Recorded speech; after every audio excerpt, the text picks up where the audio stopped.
if you know the tricks, filleting your catch is a pretty simple process. We had the good fortune to learn from a local master, Captain Cameron, who showed us the ins and outs of getting our halibut ready for transport home. Well, one of the things I have never done is clean a halibut. And I know that you don't clean them like you do a trout. Right. You actually fillet them, but you've got a knife that's maybe, what, 7 inches long, and you've got a fish that's much lighter than that, so... Looks like it'd be a task, huh? It's a little bit of a trick, I'm sure. Yeah, basically it is easier than you would think. The halibut does have 4 fillets on it, 2 on the top and 2 on the bottom. You can see here's his lateral line right here, and basically the fish actually outlines the fillet for you. His ribs come down here, and there's your lateral line right down the spinal. Sure, you can actually see the lateral line right here. It's not like a trout. It's it's straight. It's right. Like you say, that's actually the outline of the bones right there. And like most fish, you'll have a gut cavity that does cover the whole fish, but here you're just having your top portion here. So basically, from here on, behind his actual intral cavity and back, and then your whole top section here is a fillet on both sides.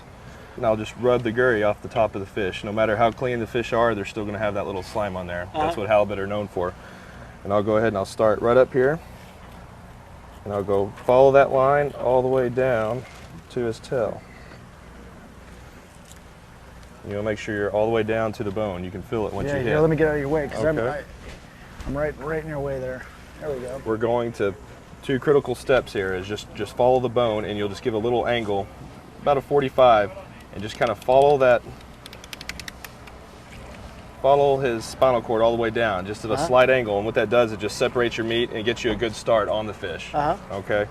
And unlike most of your common salmon or most fish there is, these fish have a lot thicker bone structure, which allows the knife to do its work itself, unlike other fish where you can easily go through the bones and you've messed up a fillet by that time. Sure.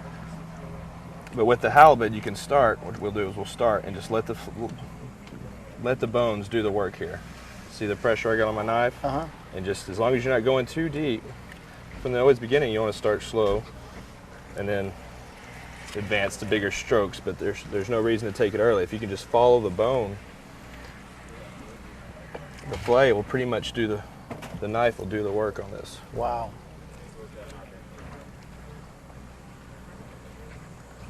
We'll go all the way through. A lot of times I'll just come back through the back side there. You have a nice fillet there. And that's the top half of the top side there. Basically, you want to here's our spinal cord right here, right over it.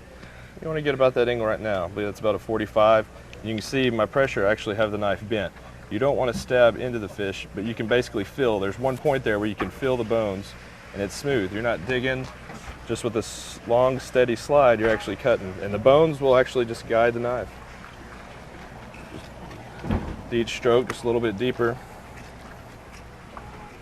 And like I was explaining earlier, we do have our cavity there. It's all of our guts. I'll go right to the edge there. Sometimes it'll take a while to get to feel exactly where you're at, but it's better. A lot of the bigger fish too, they'll contain worms around their belly cavities. On your bigger halibut you'll catch. So a lot of times it's easier just to stay away from it. Sure. So this is all belly cavity right here. That's right, yes. Okay. Now we're going to go with the bottom side here. Again, I'll do a little rub off right there, and that just gives your knife maximum stick where it just actually sticks to the skin instead of sliding to the side. So this is the lateral line here. Just follows right on down. Correct. Good. And right here, as before, you'll follow that line exactly. Right here, you don't have to. You'll kind of just cut it in half, which I do. I'll start right there. Kind of go off to the side there. Follow that line all the way down the bone. Okay, and after we make our 2 cuts here, just to kind of separate the meat there, I'll go ahead and start on the bottom portion here. As on the other side, I started and I did the long portion first. On this, I'm going to go ahead and start with the cavity. Different people have their different techniques, of course, just like anything else. So after your first 1,000, you're probably considered an expert. I don't know. Some days are worse than others. A sharp knife always helps. This is definitely a sharp knife. That's the key is to start with a sharp knife. That's right. It makes all the difference in the world. So this is the belly cavity here. This would be the top side of the fish, the bottom side of the halibut. So just like the other side, this is where the cavity is, and we don't want to get into that. No. Okay. Definitely not. And I guess, you know, process of elimination, you'll find out if that is the belly cavity or not. But Yeah. But we're going to go ahead and got the bottom strip, and I'm going to go ahead and follow our bones down the top here. Again, to start with, you can take it as slow as you can, and you can get. It doesn't take too long to be an expert at halibut. Like I said, their bone structure is they're built to fillet. I'll go ahead and go under. We're gonna go to the cheek. He has just kind of a cheekbone that wraps around there. You can follow that bone, keep that angle, just kind of a downward angle, and just run in a circular motion. You can get that cheek there. A lot of times they'll just peel right off the skin. And that is a prime piece of meat there. A little bit of a stringier texture than your regular fillets, but very tasty. Definitely a premium piece there. Now I know with salmon, you know, we typically leave the skin on the Right. fillet. It actually helps, you know, in the cooking process when you're barbecuing or whatever. Do you do the same thing with halibut?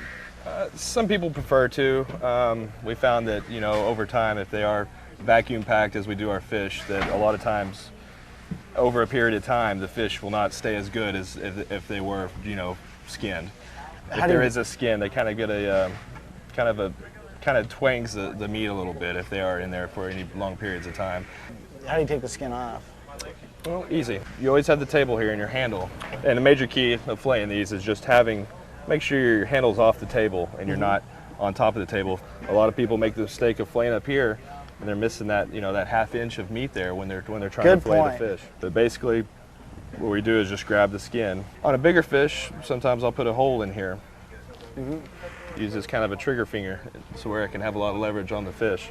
If not, I'll leave a little bit of meat right there just to have more grip there as I do pull the fish. We'll start, and basically I'll pull the skin. No reason to move the knife at all. Just keep your knife stiff and at a 45-degree angle at a slight edge down. Not even moving the blade at all. Basically just pulling a side-to-side action there all the way through. There it Makes is. a nice skin. If you go too deep on a halibut skin, you will get the meat here, which is kind of a It's like a fat layer, isn't right, it? a little fat layer. So you want to be just above that, not too deep, and not too shallow. Then you'll be missing your meat, of course. Well, Captain, you know, 5 minutes ago, if you would have put that knife in my hands, there's no way I could have done that job. But now I probably could be considered an expert. After watching you do it, you make it look easy. Well, we got a couple there. You can go ahead and start on them after this if you'd like. Well, I appreciate the offer, and I just might take you up on it next year. Next year, okay. All right, I thought I was getting a day off today.